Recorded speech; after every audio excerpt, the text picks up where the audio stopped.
un placer tenerte aquí. Hola, buenas tardes. Gracias. Laia Muñoz es adoptada, es funcionaria de la Generalitat de Cataluña, nacida en Barcelona con origen de Guinea Ecuatorial. Desde el 2016 ha colaborado dando charlas en varias asociaciones de padres y madres adoptivos. Ha sido coordinadora de un grupo de jóvenes adoptados en Adif. Ha sido portavoz también de la comunidad negra africana y afrodescendiente de España y ha participado en la redacción del libro La adopción en Cataluña, experiencias personales, familiares y profesionales. Y hoy nos va a dar la charla Adopción, identidad, racismo y conflicto de lealtad en la búsqueda de orígenes. Laia, un placer tenerte aquí. Gracias, Karma. Bueno, el placer es mío, la verdad, por estar aquí con vosotros y vosotras. Yo os contaré más mi experiencia personal y os compartiré también una pequeña presentación y así conocéis un poco de mi historia. Para mí mi tema favorito es la búsqueda de los orígenes y cuando Karma me propuso hablar de adversidad temprana, dije, bueno, ¿cómo puedo enfocarlo? Y ayer la verdad es que cuando escuché las charlas que se hicieron me parecían súper enriquecedoras. Así que empezamos si queréis y a ver si se ve bien la presentación. ¿Se ve, verdad? Sí, perfectamente. Eh, en mi caso, yo nací en Barcelona y me adoptaron a la edad de 15 días y me fui a vivir en un pueblo muy pequeño de 2.000 habitantes a 2 horas de Barcelona. Entonces, esta de la foto es mi prima y yo crecí y a los 7 años me comunicaron que era adoptada. Pero una cuestión que me gusta resaltar es, en mi caso, como no tengo un recuerdo previo, ¿no? Porque era bebé cuando me adoptaron, yo supe que era adoptada a los 7 años, pero no fui consciente de lo que significaba ser adoptada y el abandono hasta la etapa adulta, ¿no? Y aquí tengo una foto patinando porque yo era una persona que estaba siempre muy ocupada haciendo muchas actividades, sacaba siempre buenas notas, hacía extraescolares, hacía mucho deporte y siempre estuve como muy enfocada a hacer las cosas bien y a ser la mejor y a ser como una niña como muy correcta, ¿no? Y este es un poco el resumen de lo que fue mi infancia. Y aquí es mi familia. Yo tengo 2 hermanos mayores, son hijos de mis padres. Y os he puesto una foto aquí al lado, porque no sé si alguien ha visto la serie This Is Us, no puedo veros, pero bueno, desde que existe esta serie a mí me ha dado como un alivio porque mucha gente me decía, Laia, es que tu historia, tienes que ver una serie que se llama This Is Us, que te sentirás muy identificada y efectivamente. A mí lo que más me ha marcado ha sido la diferencia racial, el ser diferente a mis padres y a mis hermanos. ¿Y qué pasó? Que yo me sentía blanca. Cuando lo cuento así es un poco extraño. Laia, Sí. la presentación no está pasando, no se ve. Ah, pues entonces no sé si... Ahora, Sí, pero ahora lo veis, bueno, lo pongo así si queréis, así sí, así sí, lo pongo así, aunque no sea pantalla completa. perfecto, está bien, Vale. está bien. Entonces, lo que os comentaba de la fotografía de la serie de This Is Us, yo ahí me siento como muy identificada con esa serie, porque tengo 2 hermanos, hijos de mis padres adoptivos, blancos, y lo que más me ha marcado ha sido la diferencia racial.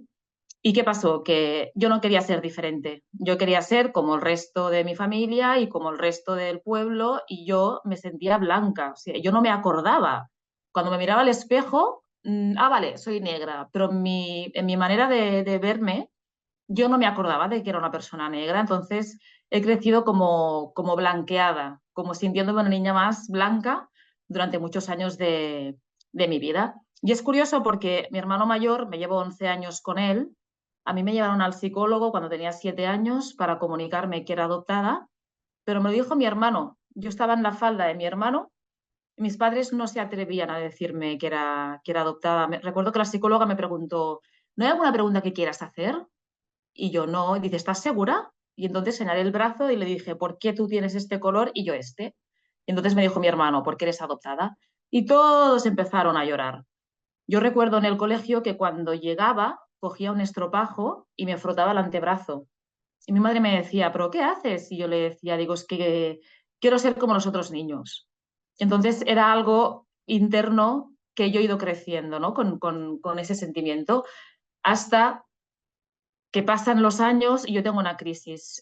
Muchas veces se habla, los profesionales de la adopción hablan de la crisis de la adolescencia, pero yo siempre reivindico que en mi caso en la adolescencia yo estaba enfocada al deporte, a sacar buenas notas y no tuve ningún tipo de crisis. Yo la tuve a los 28, 29 años. Es raro, pero...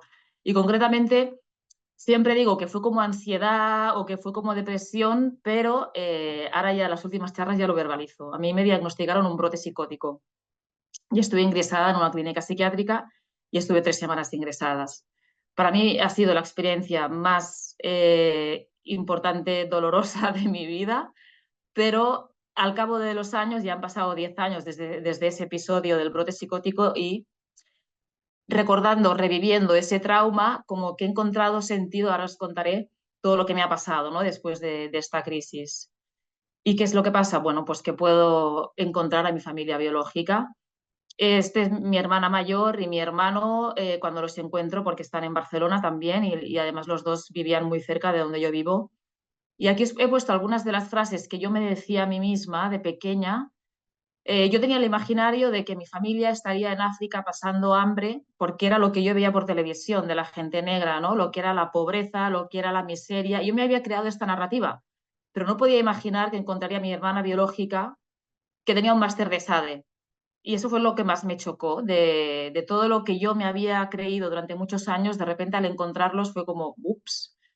Y al verlos también, cuando primero encontré a mi madre biológica y lo hice con un mediador. Lo hice con el mediador de la Generalitat, que hizo todo el proceso durante varios meses. Yo siempre reivindico la figura y la importancia de los mediadores, ¿no? Y cuando vi a mi madre biológica, lo primero que pensé es, uff, qué negra que es. Y en ese momento me di cuenta, digo, si ella es negra, y significa que yo soy negra. Y es cuando yo empiezo a deconstruirme, ya tomar conciencia de que soy negra. Es un poco extraño, pero es así. Y yo recuerdo cuando mi hermana mayor nos invitó a su casa, bueno, me invitó a su casa y yo pensé, ¿y qué comerán? Como no conocía a gente negra a mi alrededor, yo me había criado en un pueblo muy pequeño y tenía como una serie de prejuicios, de estereotipos con la gente negra que al conocer a mi familia tuve que deconstruir. Recuerdo esa época, he puesto aquí una foto de mis amigas blancas. Durante la época que yo hice la búsqueda de los orígenes, de hecho, en estos 10 años he encontrado mucha familia, ¿no? Y recuerdo que de los primeros meses hasta que yo conozco a mi madre biológica sentía como mucha incomprensión, como que nadie me entendía. Recuerdo que mis amigas me decían, es que Laia, quiero que seas la Laia de antes. Y yo les decía, es que no puedo. Yo estaba por la calle, estaba llorando, estaba con un lloro, reviviendo como ese trauma de bebé y recuerdo estar en la ducha y llorar un llanto como muy profundo, ¿no? Antes se decía que muchas veces nos desconectamos del cuerpo para no sentir y yo creo que era así, que yo estaba siempre en la mente, siempre como una persona como muy intelectual y cuando empiezo a sentir el cuerpo y empiezo a llorar el abandono. Yo sabía que era adoptada cuando tenía 8 años, pero hasta los 30 casi no soy consciente de ese abandono y a sentir en el cuerpo ese trauma y ese abandono. Entonces, a nivel de identidad, pues me ayudó mucho conocer a mujeres negras y algunas de ellas las conocí de Sire Negra Flor, no sé si la conocéis, es una chica negra que es influencer en redes sociales, pero también le hicieron una entrevista aquí en Cataluña y entonces una compañera de trabajo me dijo, Laia, pon la televisión. Y entonces vi una chica negra que contaba también su historia y pensé, wow, siempre me he sentido muy sola, la verdad. Y cuando conozco a estas chicas negras es cuando me empiezo a reconocer también en otras personas, ¿no? Silvia Albert hizo una obra de teatro que se llama No es país para negras también y ha estado por toda España con esta obra de teatro. Yo la he visto como 4 veces y las 4 veces he llorado, pero me ha ayudado mucho. Y pongo aquí una foto de los compañeros del Top Manta porque luego a partir de allí, aquí en Barcelona, se organizaban encuentros de gente afrodescendiente. Yo recuerdo la primera vez que fui a un encuentro ver gente negra universitaria, con buenas profesiones y sentirme sorprendida, porque yo no conocía en mi entorno gente formada, ¿no? Que fuera negra. O incluso conocer también a chicos negros también como pareja, me acercaron a África a través de lo que ellos podían contarme, que para mí también eso era importante. En mi casa no se hablaba nunca de África, no se hablaba nunca de Guinea Ecuatorial, yo no tenía ni idea de la comida, entonces esa parte cultural yo no la tenía, la he ido encontrando a medida que he ido conociendo personas y gente joven que me han ido pues contando. Y tengo la suerte de poder ir a Guinea Ecuatorial. Conoció a un primo biológico, también casualidades de la vida, y fui con él a Guinea en este encuentro. Realmente yo recuerdo el viaje al país de origen como, no digamos sentirme como en casa, porque no fue así. Fue una sensación de, vale, tenía que venir, pero me ha quedado como la espinilla, ¿no? De quiero volver, de hecho quiero volver este año para vivirlo de otra forma, porque no te sientes, al menos en mi caso, que no eres de allí porque no te consideran de allí, igual que aquí en Cataluña tampoco no me consideran de aquí. Y si encima, en mi caso, la lengua, hablo catalán y mi lengua materna es el catalán, pues es otro conflicto también a nivel cultural de, vale, puedo ser española y hablar español, pero la gente no entiende, ¿no? Se sorprende cada día de mi vida que hable catalán, incluso me cambian la lengua al castellano y yo les cambio el catalán, que es algo que a mí pues también me molesta un poquitín. Luego, a nivel de referentes, para mí fue muy importante ir conociendo otras personas adoptadas. Supongo que la conoceréis, a Asha Miró. Esta chica fue una referencia aquí en Cataluña. De hecho, hace 20 años, puede ser, no quiero equivocarme, uno de sus libros contando su historia de adopción fue referente a nivel en muchos países, hizo una película de su vida, ha hecho documental también contando su búsqueda de los orígenes. Yo me acuerdo que la fui a conocer cuando ella presentó un libro y le dije, es que yo, Asha, quiero conocerte y me dijo, vale, voy a hacer una edición de 15 años de mi libro, Laia, quiero que te lo leas. Y cuando yo leí el libro de Asha Miró, entendí también, ¿no? Me veía como muy reflejada a lo que ella cuenta en este libro.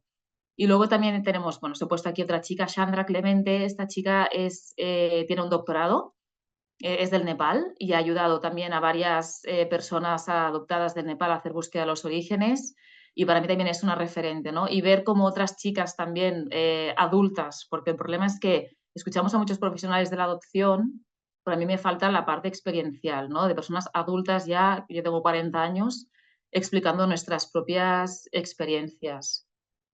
Y aquí esta es la fotografía de los jóvenes adoptados cuando existía ADIF, que me pidieron que fuera la coordinadora de este grupo. Una vez al mes nos encontrábamos todos y me ha recordado lo que ha dicho antes Larisa.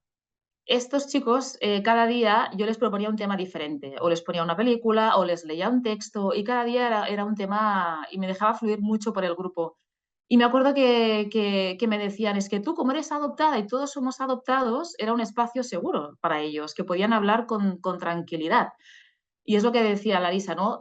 Creo que se sentían reconocidos porque yo también era adoptada y alguno me decía, es que te cuento más cosas a ti que no a mi psicóloga, porque era ese espacio en que todos hablábamos el mismo lenguaje y nos entendíamos. Y yo aprendí mucho de este grupo porque cada historia de adopción es muy diferente.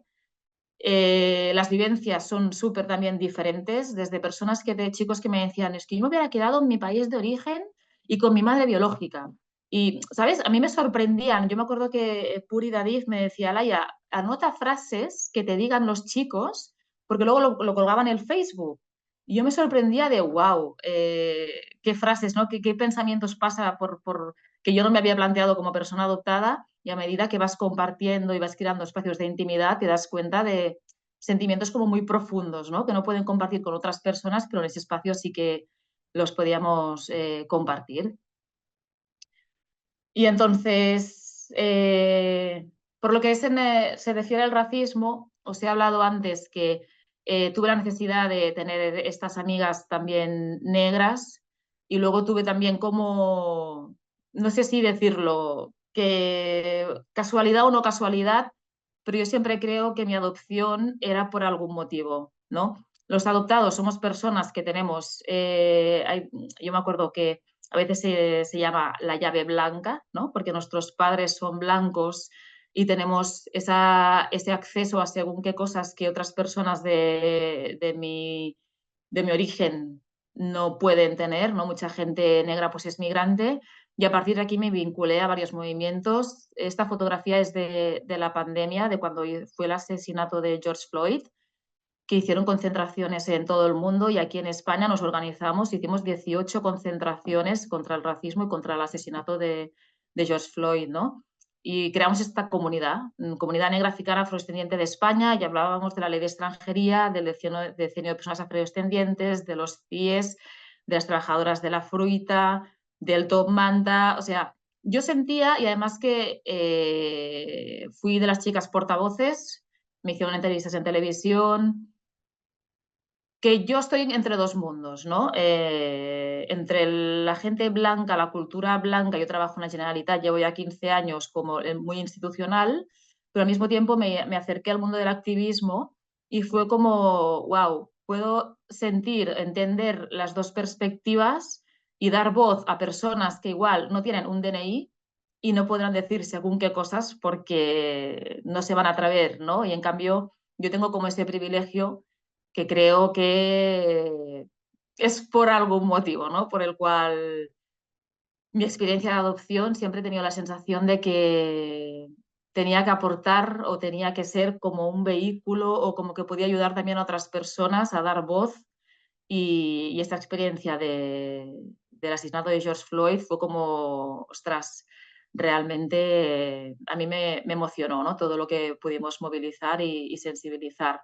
Y luego a través de esto, pues te das cuenta, ¿no? Yo trabajo en la Generalitat, pues se creó un departamento de igualdad y de feminismo, se creó una dirección general de migración, refugio y antirracismo. En el Parlamento, una de las chicas que era líder de este movimiento entró como diputada, y me gustaba esa parte, ¿no? De ver cómo movimientos sociales de la calle inciden a nivel de las políticas públicas y ves un impacto. Y otra de las chicas también era adoptada, que también era de las portavoces, y yo hice esa reflexión, ¿no? Hasta qué punto las personas adoptadas a veces somos como puentes y podemos contribuir también de otra forma. Y en Madrid me gusta también mucho esta foto que me genera como esta pertenencia. Esto es en Madrid cuando hay un festival que se llama Conciencia Afro, y es el final del cierre del festival. Cada año lo organizan y desde charlas hasta música, aquí hicimos grupos de ámbitos diferentes, desde artistas, desde gente que está en el ámbito de la política, para conocernos y para generar red, ¿no? Y eso genera para mí como la pertenencia de ver que no estoy sola y de sentirme identificada también en muchas de las personas que impulsan estos movimientos. Hay muchas personas mestizas también y yo al tener mi familia blanca y haber encontrado mi familia negra, muchas veces me siento como identificada, ¿no? con las experiencias de las personas mestizas y siento que aquí hay muchas personas que han creado libros, han creado obras de teatro, del dolor, del trauma o como quieran llamarle, hay algo creativo y se genera esa oportunidad de decir, cada uno aporta desde su ámbito en el que ha trabajado y aquí como que nos reconocemos todos. También hay algunos de los proyectos en los que he colaborado a nivel de más institucional. Quise impulsar un proyecto que era Mujeres Negras en la Ciencia, y hay un libro que, un poco para romper esos estereotipos, ¿no? De las personas negras, que hicimos la traducción al catalán para que pudiera llegar a todas las bibliotecas de Cataluña. También participé en estudios del Ayuntamiento de Barcelona para ver el racismo que había a nivel de más en Cataluña. Ahora también he publicado un capítulo de un libro que se presentará en un par de semanas, hablando también de esto, ¿no? A nivel las políticas antirracistas y explico justamente esto que os contaba, de cómo los movimientos sociales luego inciden en las políticas públicas. También hicimos una hackathon que era para detectar el racismo en Twitter y a partir de allí, pues son iniciativas que yo creé mi página web, layamonozbover.com, en la pandemia, porque me di cuenta de que había mucho contenido en la página web. Cuento mi experiencia de adopción, mi experiencia como mujer afrodescendiente y luego más a nivel profesional, ¿no? Y aquí hay 2 libros que igual, no sé si los conocéis, pero cuando yo empecé mi búsqueda me ayudó mucho a entender qué es lo que me estaba pasando, ¿no? Soy adulto, soy adoptado, que Cristina Negre es una chica adoptada que hizo también un doctorado hace ya unos años y trabajaba en un centro tocando temáticas de adopción, y luego adopción e identidades. A mí este libro, conocí a Cesarina Antiveros, que también es profesional de la adopción, y me gustó mucho cómo ella contaba este, esta problemática a nivel de identidad que yo sentía de me siento blanca, pero soy negra, pero hay veces en los que no me reconozco como negra y estoy como desubicada, ¿no? Y me hizo gracia porque a nivel de reflexiones, esto, yo tenía un jefe que le contaba, él es antropólogo, ¿no? Y me dice, Laia, es que tú lo que haces es una observación participante. Y luego busqué qué era la observación participante, ¿no? Es una observación en la que una persona investigadora selecciona un grupo de personas, ¿no? Ya sean unos vecinos en el hospital, en la sala de espera, una banda juvenil, trabajadores de la empresa, internautas en un chat, y se dedica a observarlos detenidamente y a interactuar con los componentes, pero al mismo tiempo se queda como distante del contexto. Y yo muchas veces cuando voy a los encuentros de gente afrodescendiente me doy cuenta que formo parte de este grupo, que me genera como pertenencia, pero hay momentos en los que digo, es que es demasiado para mí. Me vuelvo un momento a mi espacio y me vuelvo un poco entre estos 2 mundos, ¿no? Yo os he puesto también en la charla que justamente la semana pasada di con mi hermana biológica, con la voz de los adoptados. Yo creo que la voz de los adoptados también ahora están haciendo un trabajo muy, muy interesante. Y el hecho de incorporar la perspectiva de mi hermana biológica y de la familia biológica, ayer cuando escuchaba a una de las madres biológicas contando su historia, me di cuenta de que, ostras, es que es verdad, ¿no? Yo he tenido la suerte de encontrar a mi familia biológica y me han aceptado, y mi hermana, por ejemplo, tengo una relación espectacular con ella y es algo que agradezco, de qué suerte he tenido en ese sentido de tener esta familia que me ha incorporado también como una hermana más. He podido ir a comuniones, a bodas, me han presentado como una hermana más y es como, ostras, yo he tenido que hacer un trabajo también, pero ellos también se han preparado y me han aceptado como una persona más. A mí me ayudó mucho las constelaciones familiares. He puesto este dibujito porque yo me acuerdo que hará ya más de 10 años fui al centro de Karma cuando yo no sabía que Karma era adoptada e hice una constelación y me dijo, ¡ay, soy adoptada! Y pensé, en esa época yo no había encontrado todavía mi familia biológica, pero cuando salí del centro psiquiátrico, mi psicóloga clínica me dijo, vamos a probar la constelación familiar, Laia. Mi madre, que es un poco escéptica, adoptiva, vino conmigo. Yo no sé si fue magia o no, o no fue magia, pero sí que después al cabo de un año de hacer la constelación familiar, encontré en Barcelona a mi madre, a mis 2 hermanos, al final somos 8 hermanos en total, he conocido a primos, a primas, a tíos, a tías, y fue como, bueno, me ha costado un proceso duro, a mi padre biológico también, me tuve que hacer la prueba del ADN, pero al final para mí ha sido como satisfactorios, ¿no? Y ahora en el mes de diciembre presentamos este libro que es La adopció a Catalunya, experiencias personales, familiares y profesionales. Solo está en catalán, pero está la perspectiva, varias perspectivas, ¿no? No solo de la persona adoptada, sino de los profesionales, incluso de la parte de las familias biológicas. Hay una mediadora que también ha escrito una parte de este capítulo del libro y es, bueno, son iniciativas que yo creo que son necesarias y ahora en la Generalitat, bueno, pues yo creo que son conscientes, ¿no? Del trabajo que hay en la posadopción. Porque una cosa es, vale, sí, los niños adoptados en el colegio, la adolescencia, pero a mí la parte que más me preocupa o la parte que a mí me ha costado más digerirla ha sido qué pasa cuando haces la búsqueda de los orígenes, cuando encuentras y qué relación tienes con tu familia de origen una vez que encuentras.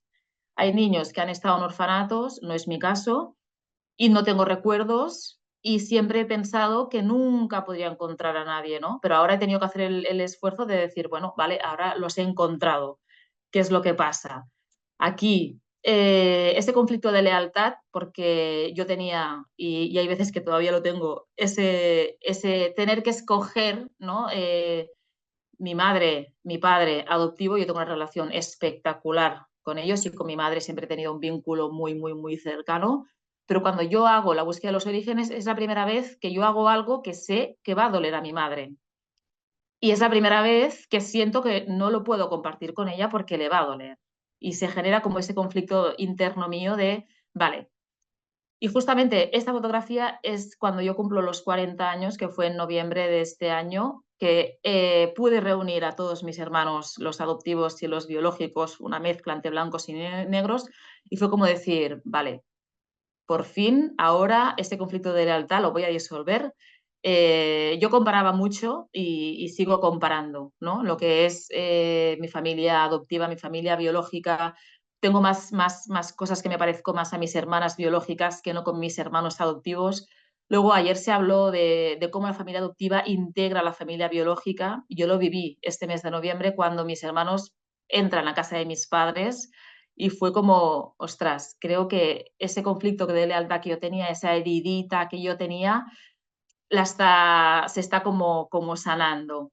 Luego, también, la familia extensa ayer me hizo pensar la importancia de la familia extensa por la parte biológica. Hay personas adoptadas, yo tuve la suerte de poder ir a Etiopía con 3 chicos, 2 chicas y un chico que eran adoptados a hacer su búsqueda de los orígenes, porque aquí en Cataluña la comunidad etíope están muy bien organizados y hacen muchos encuentros y se acompañan entre ellos a Etiopía. Y me decían, es que yo tenía tíos en Etiopía, tenía primos, tenía hermanos, me podía haber quedado con la familia extensa y no venir a Cataluña. Y en ese momento te das cuenta. Y en mi caso también, mi madre me dio una adopción, pero tenía tíos y tenía tías. Y te planteas, ¿no? ¿Qué hubiera pasado si me hubiera quedado con la familia extensa, por mucho que mis padres me hubieran abandonado?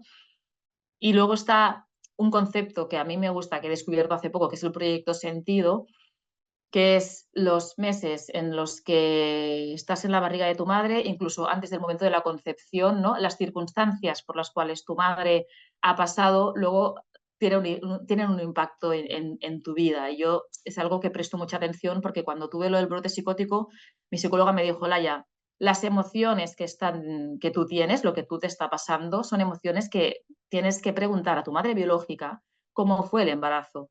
Y hay cosas que he intentado descubrir, ¿no? De por qué circunstancia pasó mi madre. Y ahora ya voy un poco más allá. Me gusta hablar de cosas de espiritualidad, estoy haciendo formación en sanación energética. Cuando pienso en el plan que escogió mi alma al venir aquí, escoger los padres que yo he escogido, que tiene un porqué y estoy todavía encontrándole un poco en qué más puedo aportar, ¿no? Yo ahora quiero ir a Guinea Ecuatorial este verano, estoy trabajando en temas de deporte, pues quizás me gustaría hacer una colaboración entre el gobierno de Cataluña y el gobierno de Guinea para hacer alguna actividad con jóvenes allí y deporte. Entonces, hay veces que sueño despierta y pienso, bueno, me gustaría que las personas adoptadas, en este caso adopción internacional, que puedan ir a su país de origen, que puedan vincularlo con algún ámbito, a mí es el deporte el que me gusta, ¿no? A través del deporte. Y pienso, ¿por qué no? Dentro de unos años hacer algún tipo de planteamiento. Y me gustó la frase que ayer Karma cerró en su charla cuando dice, en mi trabajo fui encontrando mi identidad. Tengo que decir que me dio algo de envidia porque yo doy charlas y ahora hago formaciones a padres adoptivos, pero lo hago como algo extra, ¿no? Como un hobby y hay veces que me planteo y me hago la pregunta, ¿no? De, bueno, ¿y si pudiera convertirlo no solo en algo extra, sino como una parte principal de mi trabajo, de que yo pudiese aportar algo más? Y básicamente este es un resumen de lo que yo os tenía aquí para exponer, pero como he dicho, mucha información y hablo rápido, me gusta también el intercambio de las preguntas y poder compartir.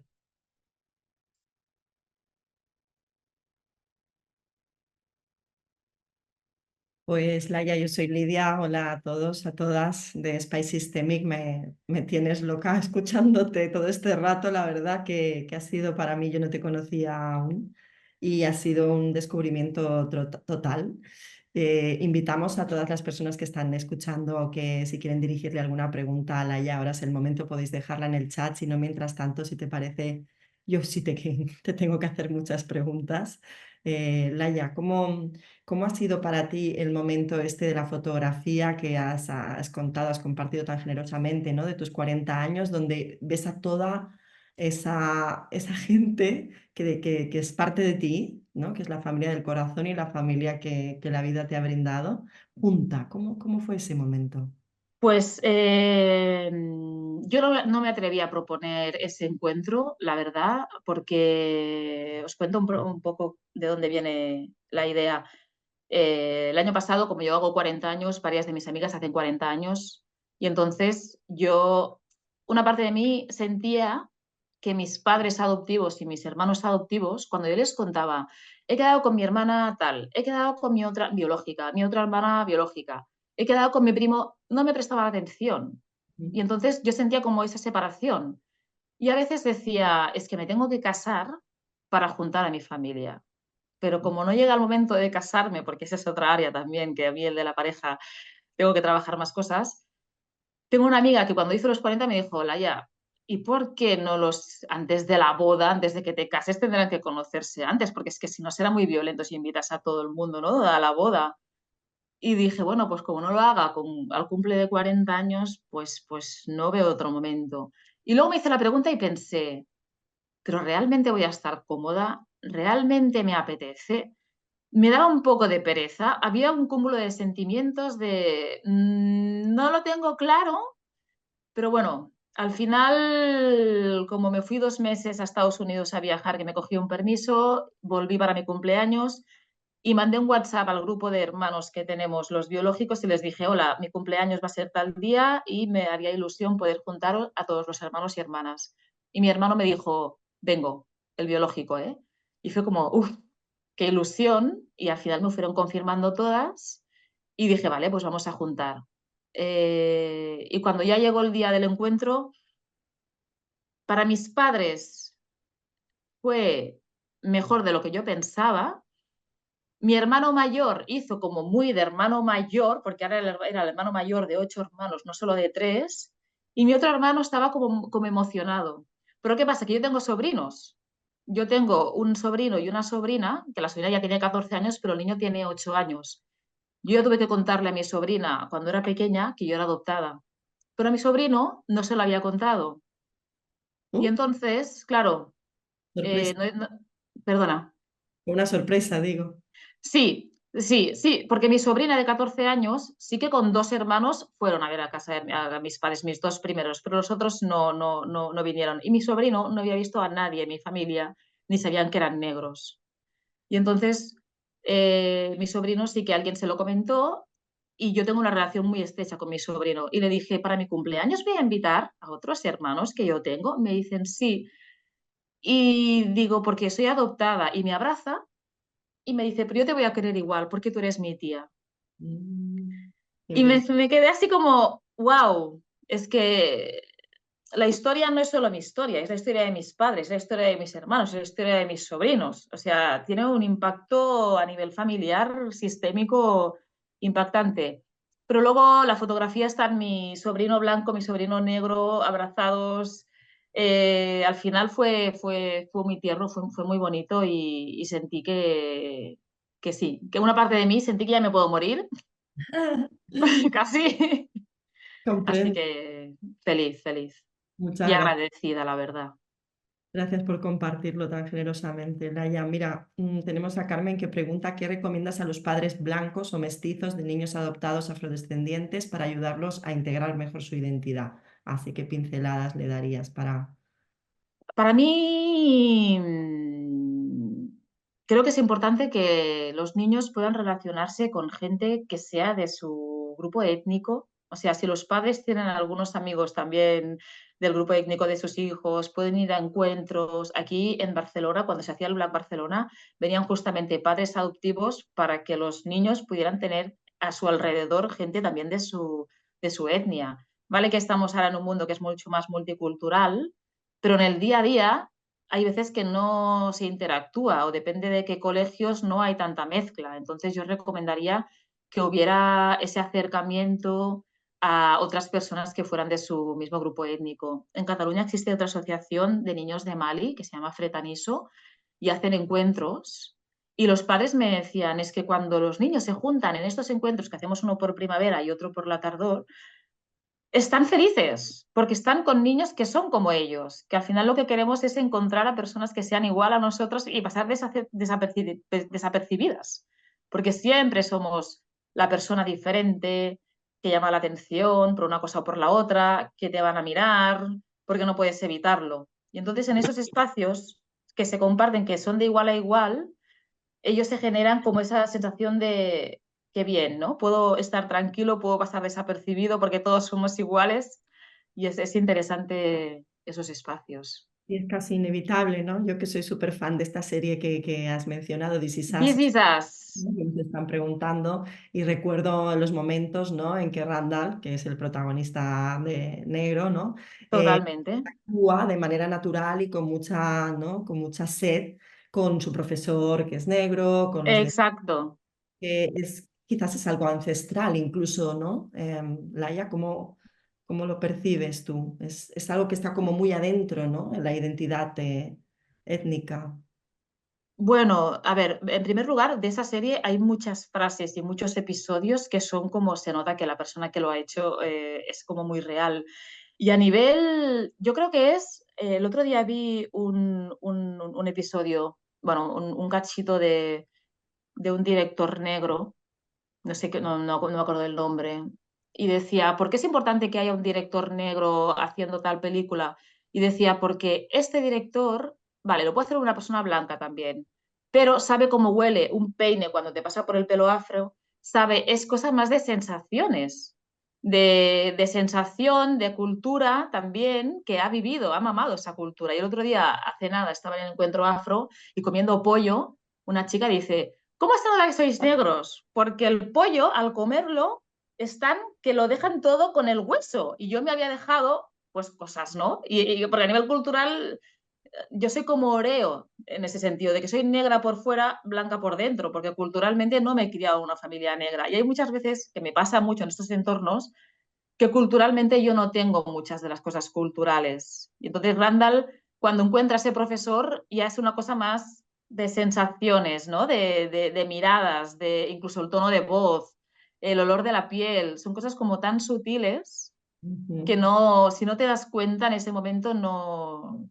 pasa desapercibido, ¿no? Correcto, que es difícil que una persona que no haya tenido esa misma experiencia, ¿no? De estar en una disonancia identitaria, étnica así, lo pueda comprender, ¿no? Quizás escucharlo y ser espectador o espectadora, pero no intentar entenderlo, ¿no? Es algo, una experiencia en primera persona, digamos, ¿no? En esta línea también Celia nos pregunta o te pregunta ¿qué consejo darías a las familias adoptivas para que no exista un conflicto de lealtades?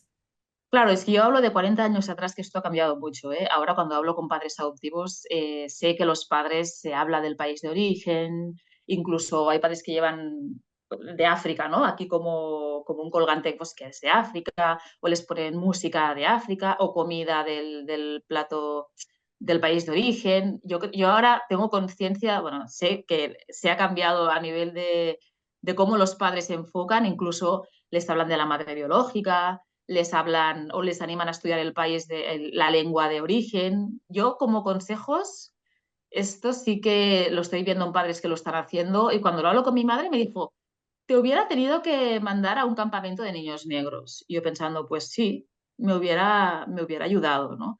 Pero me hubiera ayudado que me hablaran del país de origen y que me hablaran, porque yo era un tabú en mi casa. Entonces, si te hablan con normalidad, respetando también el tiempo de cada niño, porque cada niño es un mundo, ayuda a normalizar la situación y acercar también un poco al origen, que no haya esa desconexión como la que yo tuve con la cultura de origen, ¿eh?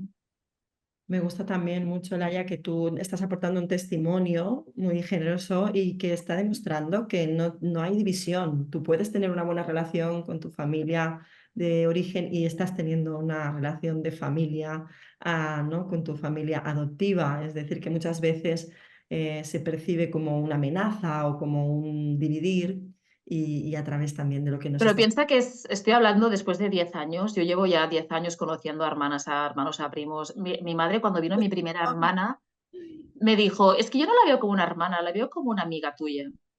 Y a mí Mm, me dolió ese comentario porque mi madre no estaba preparada. Y en cambio han pasado 10 años y ahora este mes de noviembre me sentí como orgullosa de mis padres de qué bien, ¿no? Han hecho también su proceso, les ha costado años, porque es una cuestión de años, mm, y de ver que si yo soy feliz, ellos son felices, que eso siempre lo han tenido súper presente, ¿no? Pero mi madre, por ejemplo, no entendía que yo hiciera la búsqueda de los orígenes, porque ella no lo hubiera hecho hasta que los padres hubieran fallecido.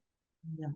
Y yo tuve que llegar a un ingreso psiquiátrico para escucharme a mí misma y escuchar mis necesidades y ver que es que el cuerpo me está diciendo, mi alma me está llamando para que dé un paso a pesar del dolor que pueda causar a mis padres. Qué bello lo que describes y qué necesario, ¿no? Pero a veces nos cuestan este tipo de confrontaciones con la familia adoptiva, que es nuestra familia al final, ¿no? Y la que nos ha sostenido, la que nos ha cuidado y no queremos causarles ningún tipo de dolor, pero qué bonito saber que sí se puede y que con el tiempo todo se sana. Eli nos comparte, nuestra hija tiene 9 años, pero habla mucho de su familia de origen, sabe mucho de ella y nosotros le decimos que siempre puede hablar de su madre y que le agradecemos, queremos y respetamos. Y eso es verdad. Yo le he dicho que si algún día se reencuentran, yo estaría feliz por ella. No queremos que se sienta que tiene que decidir. Un poco lo que tú decías, Laia, que actualmente se enfoca distinto, digamos, Uh ¿no? -huh. Algo que nos recomiendes para que llegue a entender que es verdad que no sentimos celos de su primera familia. Sí, yo creo que la confianza de poder hablarlo abiertamente y de expresar las emociones abiertamente, para mí, yo esto no lo tuve en su momento y como recomendación sería esto, ¿no? Que si hay esa confianza y hay esa apertura, esa naturalidad, ya es mucho más fácil, es mucho más fácil. Pero es curioso que es muy pequeñita, ¿eh? Con 9 años. Sí, tan Es solo curioso. quizás Sí, un sí, sí, sí. poco es manejarse, bueno, en tanto como se pueda, en la abundancia, no en la escasez, ¿no? No ir desde tenemos poco y tenemos que condensarlo aquí, sino abramos un poco, quizás también pensando en tu madre, ¿no? O en otras madres o padres que tengan esas reticencias a la hora de buscar orígenes, pensar también en la amenaza que sienten para nosotros, los hijos o nosotras, las hijas adoptadas en el sentido de que nos pueden traer otro disgusto, nos pueden traer, no siempre las historias de reencuentro, ya sabemos que tienen no siempre final feliz, ¿no?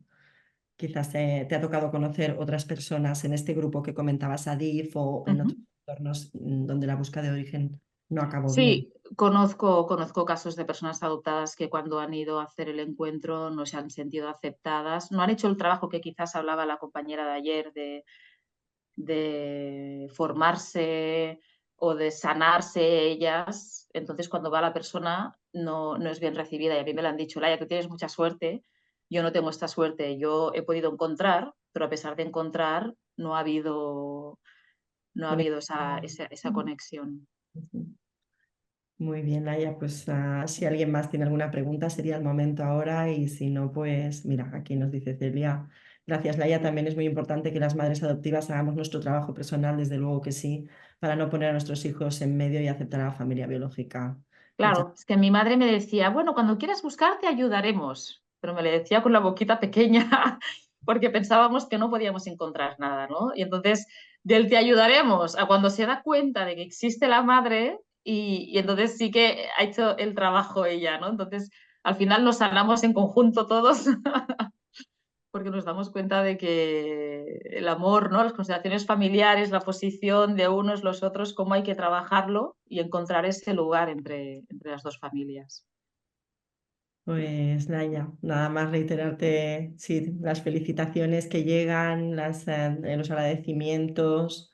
eh, Dice, felicito a Laia por su mala conciencia, que es la que la Ah, ha dado la felicidad de poder realizar su trabajo de alma. bueno, Eh, y nada más yo animarte con esto que te despedías, ¿no? Sobre la frase que dijo ayer Karma, ¿no? De lo sanador que puede ser también hacer de tu propia historia, tu vocación y tu profesión, este camino del héroe, que de algún modo tú ya estás en él. Te deseo lo mejor. Y nos llega una última pregunta aquí in extremis. Dice, ¿cómo podemos apoyar a nuestros hijos en el conflicto de lealtades? Esto se ha comentado ya. Sí, sí, escucharles y atenderles emocionalmente, la confianza, la comunicación. Yo os puedo dejar mi página web si Claro que sí. queréis Ujú. y la tenéis y un placer.